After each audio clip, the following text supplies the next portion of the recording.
عاجل بعد وفاة اليوتيوبر السوري الشهير عبد الرحمن الحمصي إثر حادث طريق مروع. شركة جارينا فري فاير عبرت عن حزنها العميق وتقدمت بأحر التعازي في وفاة الحمصي، ودعت الله أن يرحمه ويسكنه فسيح جناته وأن يلهم أهله وذويه الصبر والسلوان. كما عبر اليوتيوبر الشهير علي عمر عن حزنه ودعا متابعينه أن يدعوا للحمصي بالرحمة والمغفرة. صحيح.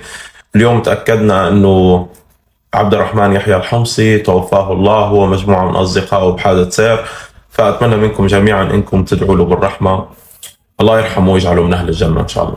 كما عبر اليوتيوبر الشهير دراغانوف عن حزنه لوفاة صديقه المغرب الحمصي ودعا الله أن يرحمه ويغفر له ويسكنه فسيح جناته.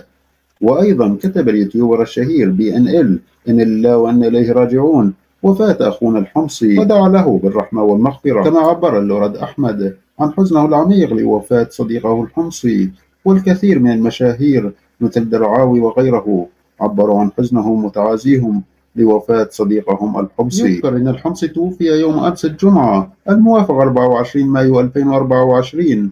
اليوتيوبر السوري الشهير على لعبة فري فاير عبد الرحمن يحيى الحمصي عن عمر يناهز 32 عاما إثر حادث سير بتركيا، مما تسبب في حالة كبيرة من الحزن لدى متابعينه في كافة أنحاء العالم. نسأل الله أن يرحمه ويغفر له ويصبر أهله وأحبائه. إن لله وإنا إليه راجعون.